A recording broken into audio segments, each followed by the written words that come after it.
The Sterling family reunion was in full bloom at the Meadowbrook estate, a grand property passed down through William's lineage for 3 generations. I stood quietly on the terrace, watching his relatives laugh and swing croquet mallets across the manicured lawn. Their amusement drifted through the warm summer air. "She's certainly come a long way," I overheard Aunt Constance mutter to Margaret, William's sister. "From a trailer park to all this," Margaret replied, making no effort to lower her voice. "William was always too sentimental for his own good. Classic gold digger," she added with a scoff. She clung to the family fortune like a leech. Poor William. I took a sip of lemonade, letting their comments wash over me like so many others had over the past 7 years. The Sterlings had never hidden their contempt. To them, I was the outsider, the girl from the wrong neighborhood who dared to marry into their elite bloodline. William's mother, Eleanor, approached with her usual polished expression, the kind that smiled without ever softening her eyes. "Darling," she said sweetly, "such a beautiful gathering. You must be thrilled, managing it all with the help of the staff I hired, of course." "The staff you hired quit 6 months ago," I replied evenly. "Everything's been handled by me since then." Her smile twitched. "Well, good for you. Staying busy is important, especially without children to fill your time." The jab was deliberate. She was well aware of the miscarriages, the failed IVF attempts, the nights I wept in William's arms. But Eleanor had mastered the subtle cruelty of sugar-coated concern. Speaking of staying occupied, James, William's brother, swaggered over, cheeks flushed and drink in hand. "Heard you're tinkering with some little online shop." "What was it?" "Craft sales on the web." "E-commerce consulting," I corrected, calmly. Right, he laughed. "Helping stay-at-home moms peddle their hobbies. Cute hustle, I guess. Though I'm not sure why you bother when William's footing the bills. Unless—" he leaned in with mock secrecy. "Unless you're building a getaway fund for when he finally wakes up." "James," William's voice cut in as he stepped beside me, his expression tense. "What?" "Everyone knows she signed a prenup. Just trying to work around it." Smart of her, really. Always planning ahead. William's jaw tightened. He had spent years shielding me from this very thing, the snide remarks, the passive jabs, the endless questioning of my intentions. It was wearing him down, and I could see it. I gently set my glass on the table. "Actually," I said, "why don't we finally talk about that prenup?" William touched my arm. "You don't need to." "I want to," I said, my voice steady. I turned to face the family. "You've all whispered about it for years, guessing what I signed, what I'd get, how I supposedly trapped William. So let's clear it up." Eleanor's eyes narrowed. "This isn't the place." "The prenuptial agreement," I continued, "drafted by your attorneys, was detailed and ironclad. In the event of a divorce, I receive nothing. No spousal support. No shared assets. No access to the Sterling estate. And I signed it without a second thought." "Of course you did," Margaret sneered.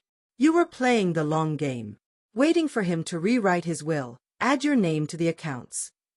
"He didn't," I interrupted. "Because I wouldn't let him. Joint accounts, property in both names, investment offers. I declined every one.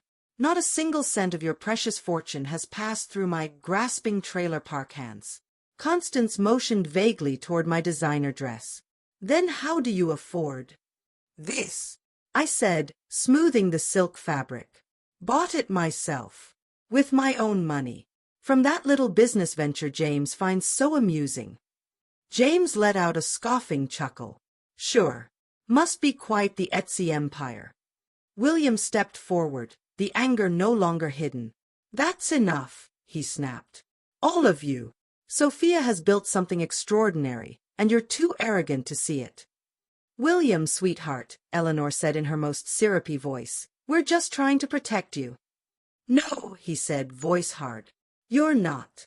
You never have. And I'm done pretending otherwise." He pulled an envelope from inside his blazer and held it out to me. I was going to wait until the party was over, but since we're here. He handed it to me. Inside, divorce papers. The air shifted. Even the laughter out on the lawn seemed to fall silent. "William," I said softly, stunned. He didn't look away. I love you. More than I've ever loved anyone. But I can't stand by while they tear you down. And I won't be the reason you stay tied to this abuse. You deserve more than a husband whose family sees you as a parasite. Eleanor gasped. William, you can't mean this, over some hurt feelings. 7 years of insults and suspicion, he replied coldly. 7 years of watching the woman I love be insulted and second-guessed. 7 years of being forced to choose between my wife and my family, because you made it impossible to have both. But the prenup, Margaret stammered. She walks away with nothing. Exactly, William said. She gets nothing. And that alone should tell you everything you need to know about who she is. I looked down at the papers. Then up at the man I had loved since I was 19, the man who had seen past my roots, who had believed in my dreams, who stood by me through heartbreak and success alike. You're right, I said quietly. There's nothing I'm owed from the Sterling estate. My gaze swept across their stunned faces. Good thing I never needed it. I pulled out my phone and dialed. Jennifer? Yes. Go ahead and send over those documents we discussed. All of them, the ownership papers. Eleanor's face hardened. What ownership papers? I took the divorce papers and signed them, calm and unshaken. Now things get interesting, I said. You see, James was partially right. I do run an e-commerce consulting firm. What he doesn't know is it's one of 12 companies I own. 12. William's eyes widened. He'd known I was successful, but not the full extent. I had kept that to myself, wary of money complicating an already delicate dynamic. Turns out, I added, knowing how to leverage digital markets pays very well. My little project is now valued at over 200 million. James dropped his croquet mallet. But that's not even the part I'm proudest of, I said, handing the signed papers back to William. It's what I've been doing with the money that matters. Investing, acquiring, building. Real estate, mostly. Commercial lots, apartment complexes. I turned to Eleanor with a knowing smile. One of the most prestigious estates in the Hamptons, held by a single lineage for over 3 generations, now belonged to me. Eleanor's face lost all color. No, she breathed. Meadowbrook's been bleeding money for years, hasn't it? I said casually, as though discussing the weather. The upkeep, the taxes, the wages. William told me you'd been searching for investors. I paused, letting it sink in. So I invested, I added. Quietly, through a web of shell companies. I didn't want to ruin the mood at family dinners. You're making this up, Margaret whispered, almost to herself. Right on cue, Jennifer, my attorney, appeared at the top of the garden steps. She was brilliant at 2 things, legal strategy and well-timed entrances. Mrs. Sterling, she said crisply, I have the documentation you requested. She handed me a thick folder with a satisfied smile. And congratulations again on acquiring Meadowbrook. An impressive addition to your holdings. I opened the folder to reveal the deed. Technically, I said, holding it up for them to see, I've owned this property for the past 6 months. You've all just been living here, as my guests. The silence stretched thin and long. Even the birds in the nearby trees fell quiet. But, this is our home, Constance murmured, her voice barely audible. And you're welcome to stay, I replied evenly. I'm not heartless. But there will be changes. First, rent. At current market rates. I turned toward James. And as for you, that entire wing you've been occupying for free while you find yourself? It's being converted into a residential program, a scholarship home for young women from disadvantaged backgrounds. I took a breath. You've got 30 days to move out. You can't do this, Eleanor shouted, her composure cracking. This is our family's legacy. A legacy that was financially imploding, I said coolly. I stepped in, stabilized it, and now I'm giving it a new purpose, one that doesn't involve pampered relatives looking down their noses at people like me. She turned to her son, panic rising. William, say something. He looked at me, not with anger or confusion, but with a strange mixture of awe and perhaps relief. She's not my wife anymore, Mother, he said gently. We signed the papers today. This is no longer my concern. This is between you and your new landlord. Margaret stepped forward, her tone sharp, bitter. So it was true all along. You really were after the money. I met her glare without flinching. Was I? I asked quietly. I've had more money than all of you for years. I never needed William's inheritance or the Sterling estate. All I ever wanted was to be accepted, to be loved, to be part of a family. I paused, scanning their stunned expressions.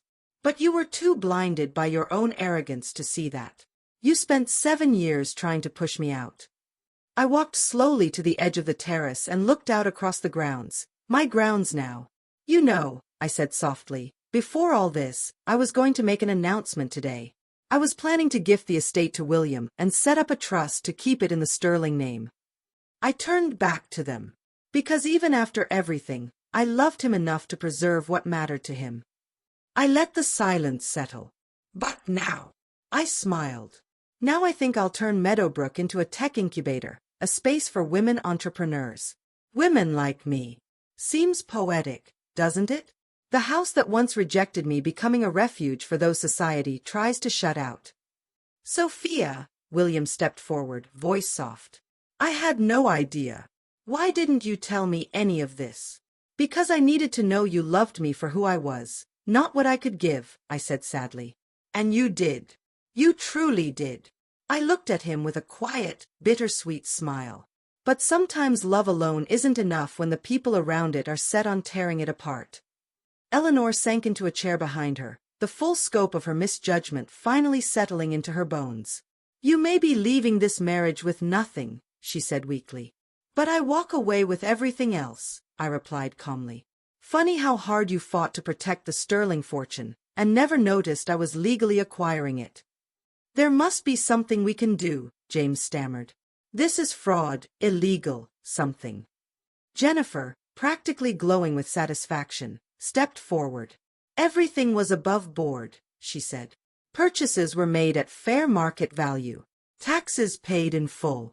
The financial hardship and capital needs of the Sterling estate are a matter of public record. She raised a brow.